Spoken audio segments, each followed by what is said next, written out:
Hi hello friends, എല്ലാവർക്കും നമ്മുടെ സുമി മുഫാസ് ചേച്ചി കിച്ചണിലോട്ട് സ്വാഗതം. അപ്പൊ നമ്മുടെ നാളത്തെ മഴതോരും മുൻപേ സീരിയലിന്റെ പുതിയൊരു ട്വിസ്റ്റ് വിശേഷത്തിലോട്ട് ഏവർക്കും സ്വാഗതം കേട്ടോ. അപ്പൊ നമ്മുടെ ചാനലിന്റെ നെയിം ഒന്ന് ചെറുതായിട്ട് ചേഞ്ച് ചെയ്യാൻ പോകുന്നുണ്ട്. അപ്പൊ അത് ഞാൻ കൺഫേം ആക്കി വരുന്നേ ഉള്ളൂ. അതെ, നമ്മൾ ഈ ടേസ്റ്റി കിച്ചൺ എന്ന് എല്ലാവരും നമ്മുടെ ചാനൽ കാണുമ്പോൾ ഇത് കുക്കിംഗ് വീഡിയോ ആണോ എന്നുള്ളൊരു കൺഫ്യൂഷൻ വരുന്നുണ്ട്. സത്യം പറഞ്ഞാൽ യൂട്യൂബ് ചാനൽ തുടങ്ങിയ സമയത്ത് ചുമ്മാ എന്റെ പൊടിക്കൈ കുക്കിംഗ് ഒക്കെ ഉണ്ടായിരുന്നു. പക്ഷെ ഇപ്പൊ കൂടുതൽ ഞാൻ പ്രൊമോസ് ആണ് ഇടുന്നത്. അതിന്റെ ഒപ്പം കുറച്ച് ഇടയ്ക്ക് ചില ടൈമിൽ കോമഡി ഷോർട്സ് ഒക്കെ ചെയ്യാറുണ്ട്. അപ്പൊ നമ്മൾ പേര് കൺഫേം ആക്കിയിട്ട് അത് ഫൈനലൈസ് ചെയ്ത് ഒരു പോസ്റ്റ് ഞാൻ ഇടുന്നുണ്ട്. അപ്പൊ എല്ലാവരും എന്തായാലും സുമി മുഫാസ് എന്നതിന് മാറ്റമൊന്നും വരത്തില്ല. അപ്പൊ എന്തായാലും നമുക്ക് വീഡിയോയിലോട്ട് പോകാം. നമ്മുടെ വീഡിയോസ് ഒക്കെ കേൾക്കുന്നതിനോടൊപ്പം ഒന്ന് ലൈക്ക് അടിക്കാനും അതുപോലെ ഹൈപ്പ് ചെയ്യാനും മറക്കരുത്. നിങ്ങളുടെ അഭിപ്രായങ്ങളൊക്കെ കമന്റ് ബോക്സിൽ രേഖപ്പെടുത്താനും മറക്കരുത്. അങ്ങനെ നമ്മുടെ ബാലചന്ദ്രൻ സ്റ്റാൻലിയെ കാണാനായിട്ട് എത്തി. പക്ഷെ നമ്മുടെ ഗോവർദ്ധനെ കൊണ്ടുപോകാണ്ടാണ് പോകുന്നത്. അവിടെ ഹോട്ടലിൽ നിർത്തിയിട്ടാണ് പോകുന്നത്. അങ്ങനെ നമ്മുടെ പിന്നെ ബാലചന്ദ്രൻ നേരെ സ്റ്റാൻലിയുടെ തട്ടകത്തിലോട്ട് കാലെടുത്ത് വെക്കുകയാണ് കേട്ടോ. തന്റെ ജീവിതം 23 വർഷത്തോളം തന്റെ കൂടെ ജീവിച്ച് തന്നെ പറ്റിച്ചു കൊണ്ടിരുന്ന തന്റെ ഭാര്യയും ഭാര്യയുടെ കാമുകനും താൻ ആദ്യമായിട്ട് കാണാൻ പോകുന്നു. സത്യം പറഞ്ഞ ആ ഒരു സിറ്റുവേഷൻ ഒന്ന് മനസ്സിൽ ചുമ്മാ തിങ്ക് ചെയ്യാൻ പോലും നമുക്ക് സാധിക്കുന്നില്ല. ഒന്ന് അവസ്ഥ ഒന്ന് ആലോചിച്ച് നോക്കും ബാലചന്ദ്രന്റെ, അല്ലെ? ശരിക്കും ഒരു ബുദ്ധിമുട്ടായിട്ടുള്ള ഒരു കേസ് തന്നെ അല്ലെ അത്. അയാളെ എങ്ങനെ അത് ഇതായി വന്നു എന്നുള്ളത് ആലോചിക്കുമ്പോൾ ഭയങ്കരമായിട്ടുള്ള നമ്മൾ ആ സ്റ്റോറി അത് വളരെ ഒരു ഇമോഷണൽ ആയിട്ട് തോന്നുന്ന ഒരു സീൻ തന്നെയാണ്. പക്ഷെ ആ ബാലചന്ദ്രനെ ഞാൻ സമ്മതിച്ചു കൊടുക്കുന്നുണ്ടോ. കാരണം വേറൊന്നുമല്ല, നമ്മുടെ അലീനെ സ്വന്തം മകളെ പോലെ അംഗീകരിച്ചുകൊണ്ട് അവളുടെ ഇനി ഈ വീട്ടിൽ നിന്ന് ഇറങ്ങേണ്ടി വരുന്ന ഒരു അവസ്ഥ വന്നപ്പോൾ ഇനി ഏൽപ്പിക്കാൻ പറ്റിയ കൈകൾ, അവൾക്ക് സുരക്ഷിതമെന്ന് തോന്നുന്ന കൈകൾ അവളുടെ അച്ഛൻ്റെതാണ് എന്ന് ആലോചിച്ച് തീരുമാനമെടുത്തിട്ട് തന്നെയാണ് ബാലചന്ദ്രൻ ഇവിടെ എത്തിയത്. അങ്ങനെ സ്റ്റാൻലിയെ കണ്ട് അവര് തമ്മിൽ കാണുകയാണ്. അപ്പൊ ബാലചന്ദ്രൻ അടിമുടി നോക്കുകയാണ്. കാരണം എന്ന് വെച്ചാൽ കാണേണ്ട തന്നെയാണ് ആ വീട്.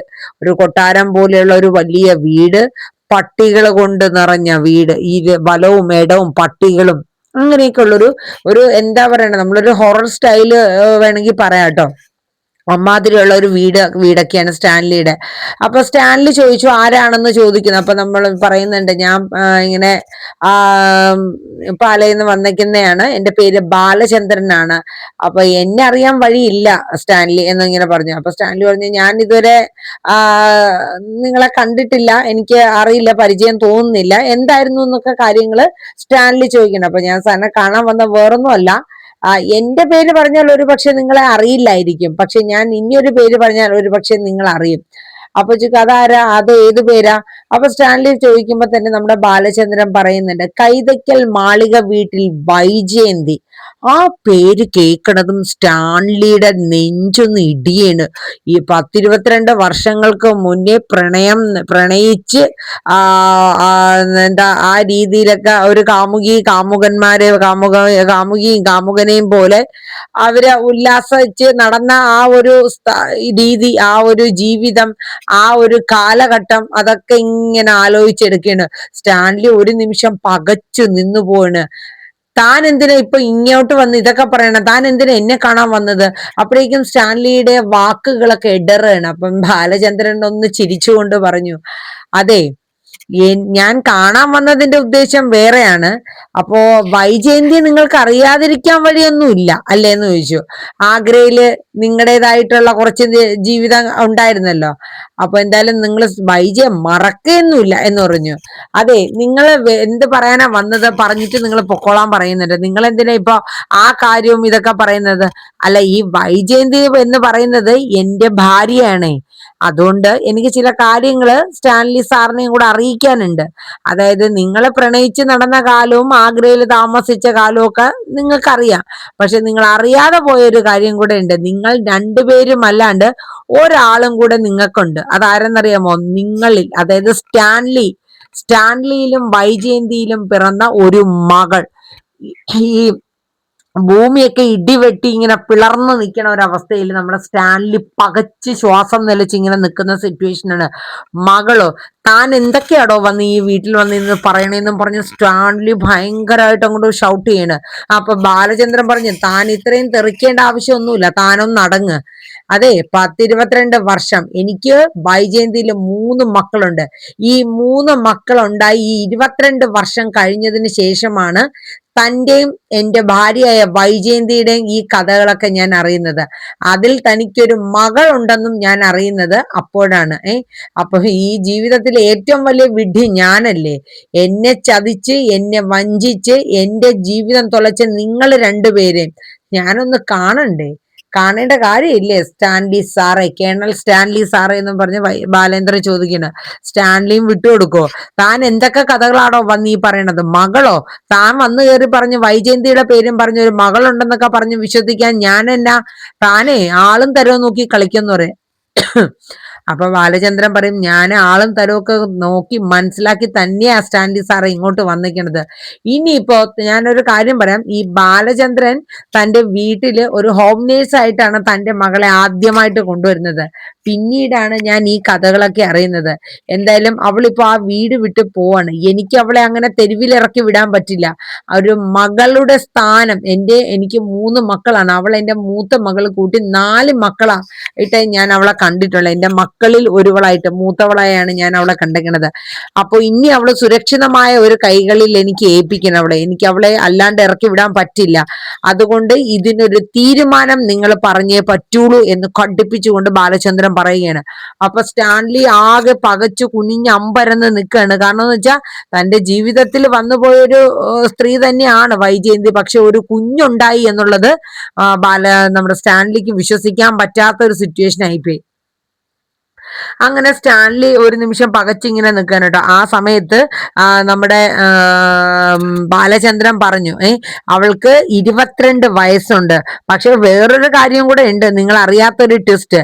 സ്വന്തം അമ്മ കൺമുന്നിൽ ഉണ്ടായിട്ടും അമ്മ തിരിച്ചറിഞ്ഞിട്ടില്ല മകളെ. പക്ഷെ ഞാൻ അറിയിക്കും, എന്നാണോ അലീന, അതായത് നിങ്ങളുടെ മകൾ ആ വീട് വിട്ട്, എന്റെ വീട് വിട്ട് ഇറങ്ങുന്നത്, ആ നിമിഷം ഇത്രയും നാള് നിന്റെ കൂടെ ഉണ്ടായിരുന്നത് നിന്റെ മകളായിരുന്നു എന്നുള്ളത് ഞാൻ അവളെ അറിയിച്ചിരിക്കും, വൈജയന്തിയെ എന്നൊരു കാര്യം പറയണം. അവസാനം സ്റ്റാൻലിയും കുറെ ദേഷ്യപ്പെട്ട് സംസാരിക്കുന്നുണ്ട്.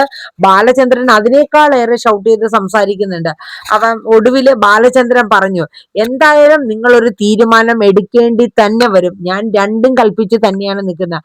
ഇനി ഒരു പക്ഷേ നിങ്ങൾക്ക് അവളെ നോക്കാൻ പറ്റില്ല, ഏൽക്കാൻ പറ്റില്ല എന്ന് പറയുകയാണെങ്കിൽ അവളെ പൊന്നുപോലെ നോക്കാനും അവക്ക് വേണ്ടുന്ന കാര്യങ്ങൾ ചെയ്തു കൊടുക്കാനും ഈ ബാലചന്ദ്രൻ, നെടുമ്പുരയ്ക്കൽ ബാലചന്ദ്രന് കഴിവുകൊണ്ട് അത് ചെയ്യുകയും ചെയ്യും. ഞാൻ ഒരിക്കലും അവളെ ആ വീട്ടിൽ നിന്ന് തെരുവിലോട്ട് ഞാൻ ഇറക്കി വിടില്ല എന്ന് തന്നെ ബാലചന്ദ്രൻ പറഞ്ഞു. സ്റ്റാൻലിക്ക് പിന്നെ പറയാൻ വാക്കുകളൊന്നുമില്ല.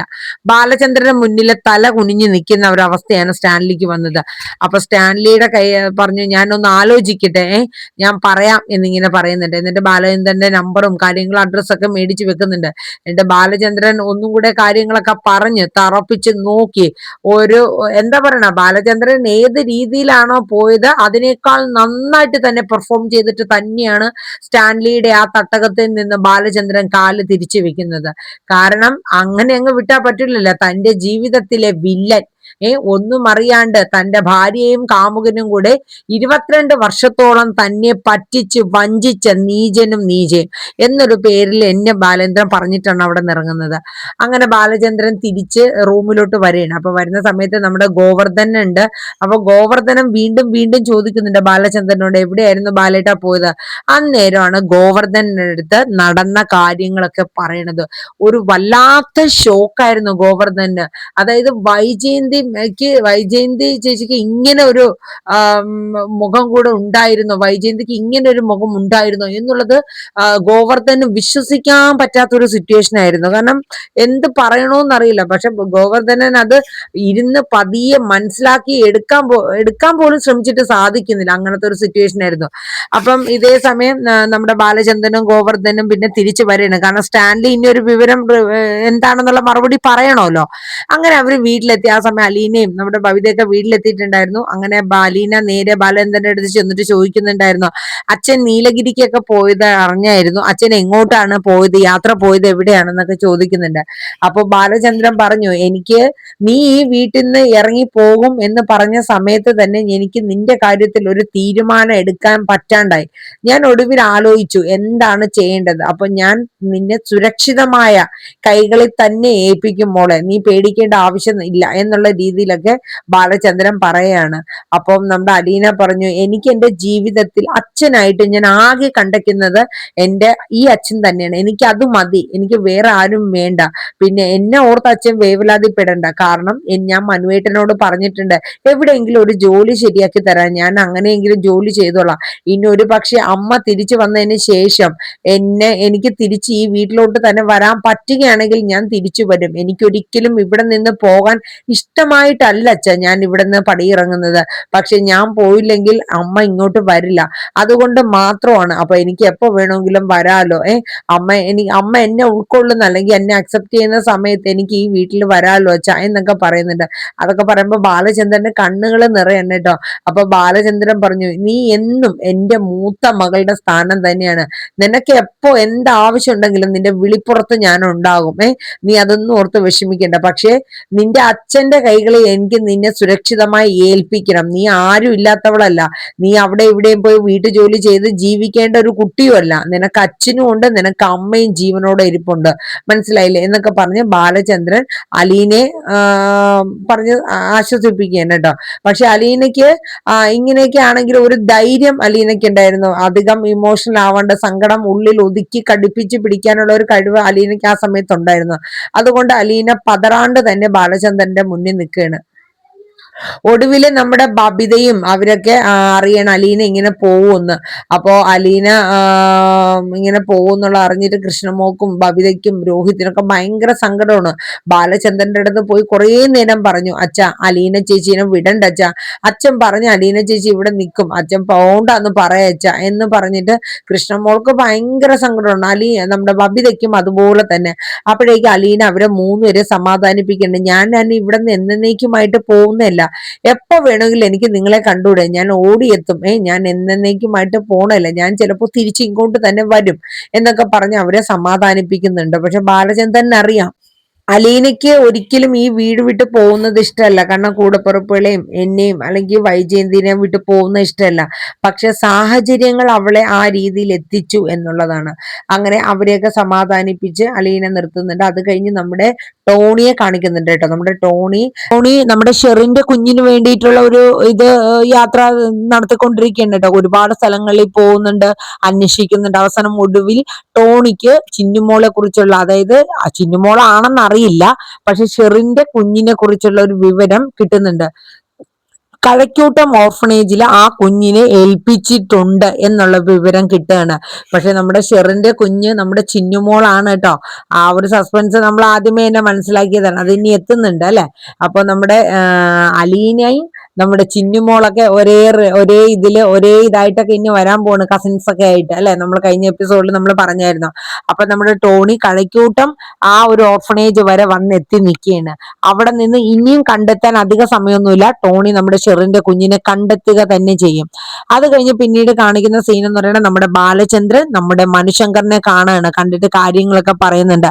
അപ്പൊ മനു ഒരു നിമിഷം ഒന്ന് നിൽക്കുന്നു, കാരണം അലീന പോകുന്നു, അലീന പുതിയൊരു ജീവിതം, അച്ഛൻ, ആ ഒരു ഇതാണ്. അപ്പം അവള് സേഫ് ആണോ അവിടെ എന്നുള്ളത്, സേഫ് ആണ് എന്ന് കൺഫേം ആക്കിയിട്ടല്ലോടാ നമ്മൾ അവളെ വിടത്തുള്ളൂ, അങ്ങനെ അങ്ങ് പറഞ്ഞു വിടാൻ പറ്റുമോ എന്നുള്ള രീതിയിൽ മനുവിനെയും പറഞ്ഞ് സമാധാനിപ്പിക്കുന്നുണ്ട്. മനുവിന് വല്ലാത്തൊരു സങ്കടമാണ്, കാരണം അലീന പോവാന്ന് പറയുന്നത് മനുവിനെ സംബന്ധിച്ച് ഒരു ഭയങ്കരമായിട്ടുള്ള ഒരു ഇതാണ് കേട്ടോ.